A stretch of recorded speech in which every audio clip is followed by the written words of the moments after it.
ka-health! Narito na naman ang bago nating video. Salamat sa pagsubaybay ninyo sa mga videos natin. Sasagutin natin ang mga tanong na paano nga ba nakakatulong ang no-rice diet sa pagbaba ng timbang? Ano nga ba ang maposibleng epekto nito sa iyong kalusugan? Ayon sa FNRI noong 2018, ang overweight prevalence sa Pilipinas ay nasa 18.3%, habang ang obesity prevalence ay nasa 7.1%. Ito ay base sa BMI classification. Sa parehong survey ng FNRI noong 2018, ang obesity prevalence sa mga batang edad 0 to 5 na taon ay nasa 5.3%, samantalang sa mga batang edad 6 to 10 na taon, ang obesity prevalence ay nasa 9.1%. Ang overweight at obesity ay mas mataas sa mga kababaihan kaysa sa mga kalalakihan, ayon sa nasabing survey. Ang overweight prevalence sa mga kababaihan ay nasa 20.3%, habang sa mga kalalakihan ay nasa 16.2%. May mga pagkakaiba sa pagitan ng mga lugar sa Pilipinas. Ang urban areas ay mas mataas ang prevalence ng overweight kaysa sa rural areas. Ang no-rice diet ay isang dietary approach kung saan ang layunin ng bawasan o iwasan ang pagkain ng kanin o iba pang mga pagkain na mataas sa asukal at carbohydrates. Ang epekto ng no-rice diet ay maaaring mag-iba sa bawat tao at depende sa iba't ibang mga salik tulad ng pangangatawan, lifestyle at pangangailangan. Naritong ilang maposibleng epekto ng no-rice diet.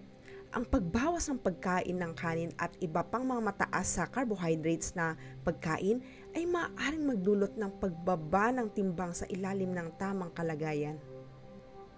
Ang no-rice diet ay maaaring makatulong sa pagkontrol ng antas ng asukal sa dugo, lalo na para sa mga taong may diabetes o nanganganib na magkaroon ng diabetes.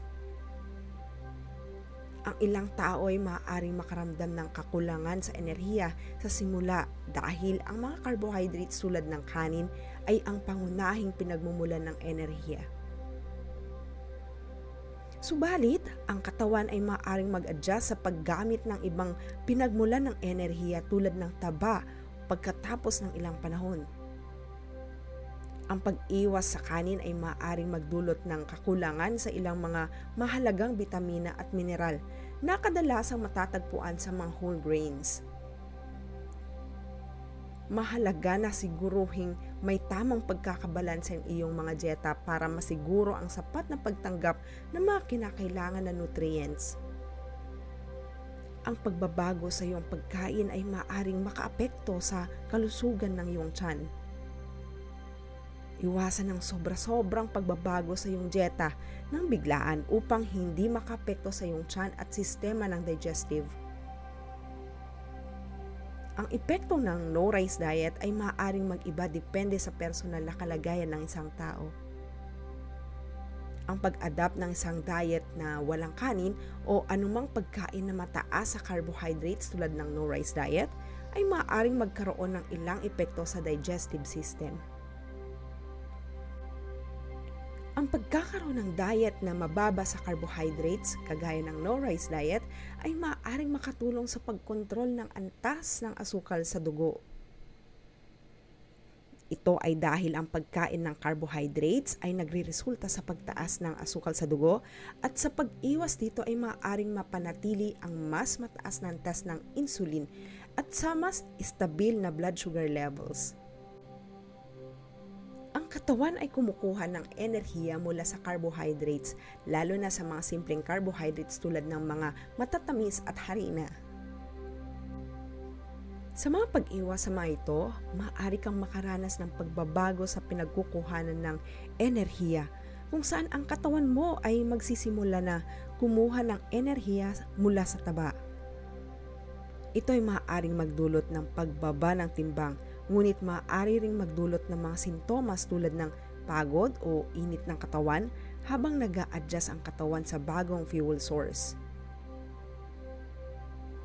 Ang pagbabago sa iyong pagkain ay maaaring makaapekto sa komposisyon ng iyong gut o microbiotang nagtatrabaho sa iyong sistema ng digestive.